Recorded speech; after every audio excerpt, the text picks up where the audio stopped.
Hello friends, आज की इस वीडियो में देखेंगे हम मॉड्यूलर किचन की डीप क्लीनिंग किस तरह से करनी चाहिए। और मीनाक्षी रियल लाइफ में आप सभी का दिल से मैं स्वागत करती हूँ। मॉड्यूलर किचन दिखने में बहुत बढ़िया दिखते हैं और चीज़ें भी बहुत अच्छी रहती है उसमें, लेकिन उसकी डीप क्लीनिंग की ज़रूरत, उसे साल में एक बार उसको डीप क्लीनिंग की बहुत ज़्यादा ज़रूरत। डीप क्लीनिंग करने के लिए सबसे पहले तो जो ऊपर के स्लैब पे जो भी सामान रहता है वो पूरी तरह से सामान निकाल लेना चाहिए। उसके बाद में जो ट्रॉलीज रहती है वो भी मैंने यहाँ पे निकाल ली है और ट्रॉली को इस तरह से मैंने ढक के रख दिया है। इस ट्रॉली को भी मुझे साफ़ करना है, धोना है, लेकिन उसमें बर्तन रखे हैं इसलिए मैंने उसको ढक के रखा है। सबसे पहले मैंने जो सज्जे पर का जो सामान था वो सामान मैंने पूरा खाली कर दिया है।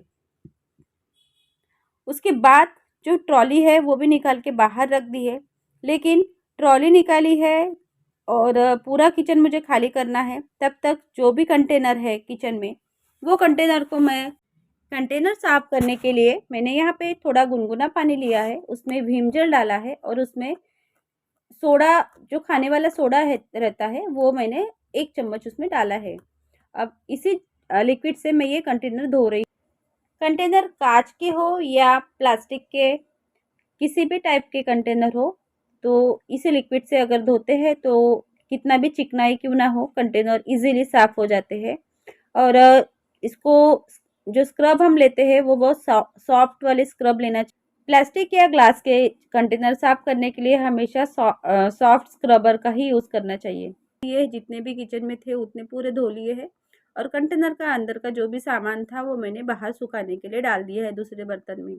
अब ये पूरे कंटेनर धोने के बाद में ये देखिए, इतने कंटेनर धो के मैं बाहर सूख, तब तक मुझे किचन में जो भी ट्रॉली के नीचे का जो भी गंदा था वो भी साफ़ कर लिया है। और जो ट्रॉली में हम मैट रखते हैं, ये ट्रॉली में मैट रखना ये बहुत ज़रूरी होता है, क्योंकि हमारी ट्रॉली मैट के कारण गंदी नहीं होती है। और अगर हम गीले बर्तन भी अगर ट्रॉली में रखते हैं तो हमारी ट्रॉली ख़राब नहीं होती है। तो ये मैट बहुत अच्छे हैं और इसको वॉश करना भी बहुत इजी होता है। तो मैंने डिब्बे भी, कंटेनर भी धो लिए हैं और कंटेनर भी धो के मैंने सुखा दिए हैं और अब मैं यहाँ पे मैट धो रही हूँ। तो ये सारी मैट अच्छे से धो के इसको भी मैं सुखा दूँगी। तब तक जो खिड़की रहती है, तब तक जो खिड़की है या तो फिर जो ट्रॉली के नीचे का जो हिस्सा है वो साफ़ हो जाएगा, तब तक ये सूख जाएंगे। ये जो मैट होती है इसको साफ़ करना बहुत इजी होता है। तो मैंने साबुन लगाया है और साबुन लगा के ही मैं इसे ब्रश से वॉश कर रही हूँ। तो थोड़ा सा अगर अच्छे से धो लिए तो ये जल्दी ही साफ़ हो जाती है। और दो टाइप की मैं मैट का इस्तेमाल करती हूँ। तो ये ट्रॉली के लिए मैट है और जो ऊपर के कैबिनेट है वहाँ के लिए मैं दूसरी मतलब मैट का यूज़ करती हूँ।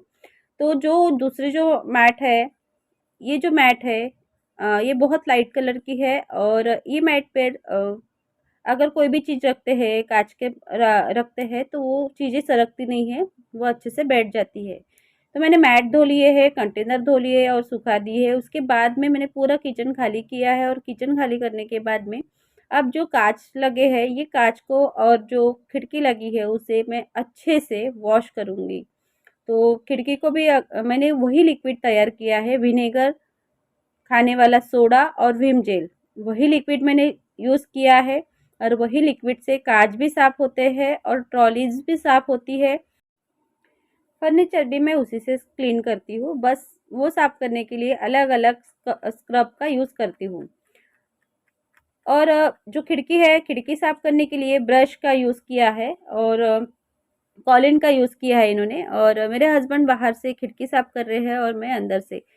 किचन का काम अकेले से करो तो बहुत समय लगता है और डीप क्लीनिंग अगर साथ में अगर करने के लिए अगर कोई अपने साथ हो तो डीप क्लीनिंग बहुत जल्दी हो जाता है, क्योंकि डीप क्लीनिंग करने के लिए पूरी चीज़ों का अच्छे से साफ़ करना बहुत ज़रूरी।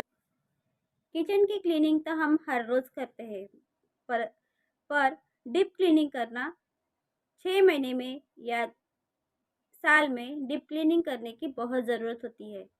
बहुत बार मॉड्यूलर किचन में कॉकरोचेस हो जाते हैं या धूल जम जाती है। वो चीज़ों को हटाकर फर्नीचर को पूरा निकाल के डीप क्लीनिंग करना बहुत ज़रूरी होता है।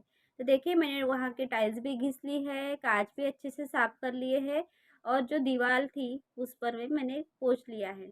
अब किचन का जो ये खिड़की है, ये खिड़की को भी मैं अच्छे से साफ़ करती हूँ। इस खिड़की को मैं रोज़ ही एक बार तो पोंछ ही लेती हूँ जब भी मैं काउंटर टॉप साफ़ करती हूँ। फिर भी डीप क्लीनिंग के वक़्त इसको एक बार अच्छे से क्लीन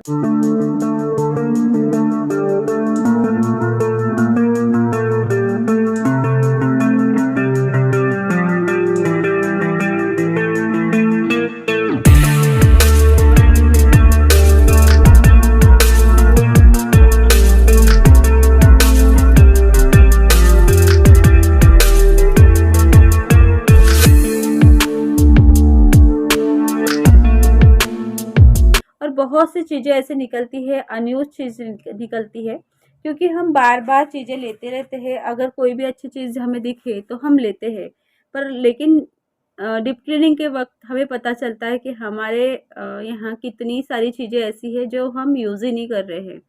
तो ऐसी चीज़ें भी हम निकाल के खाली कर देते हैं किचन, तो उससे भी हमारा स्पेस बहुत बढ़ जाता है।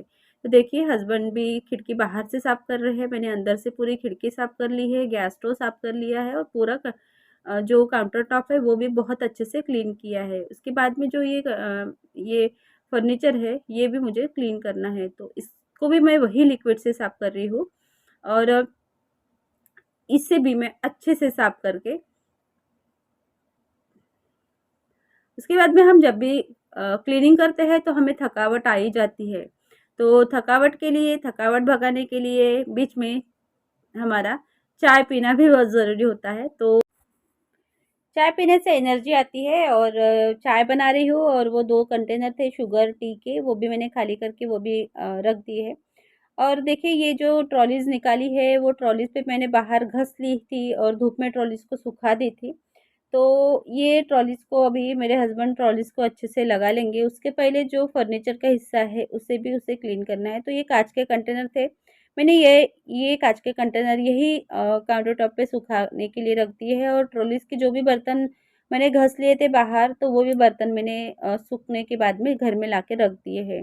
तो अभी देखिए ये ट्रॉलीज़ है और ये ट्रॉलीज़ मुझे अच्छे से साफ़ करना है, 3 ट्रॉलीज़ मैंने और देखिए मैंने बर्तन भी अच्छे से वॉश कर लिए हैं और जो कंटेनर के अंदर का जो भी सामान था इस तरह से सारे छोटे-छोटे इस पे निकाल के मैंने ऐसे रख दिया है और कुछ चीज़ें बाहर सुखा दी है, क्योंकि ऊपर के अगर साइज़ में सज्जे पे अगर हम बहुत से साल भर चलने वाली चीज़ें रखते हैं, चिप्स, पापड़ वगैरह, वो भी मैंने धूप में सुखा दिए है।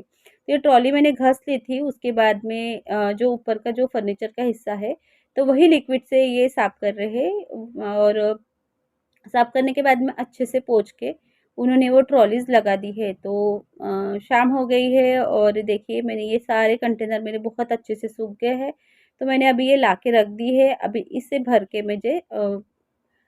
इसे अच्छे से मैं सारी चीज़ें भर के मुझे ये कंटेनर सेट करने हैं। तो देखिए इस तरह से मैं कंटेनर सेट कर रही हूँ और जो भी ये अलमारी थी, ये अलमारी भी मैंने अच्छे से साफ़ कर ली, उसे भी मैंने अच्छे से पोंछ लिया है। उसके बाद में कंटेनर भर के मैं अभी रख दूँगी। तो अगर हम इस तरह से हम डीप क्लीनिंग करते हैं तो हमारे घर में बहुत फ्रेश फ़ील होता है और जो भी मॉड्यूलर किचन है उसे साफ़ करना बहुत ज़रूरी रहता है, क्योंकि उसमें कॉकरोचेस होते हैं। अगर इस तरह से क्लीनिंग करेंगे तो हमारा घर इसके बाद का वीडियो आएगा किचन टूर वीडियो, तब तक के लिए बाय बाय।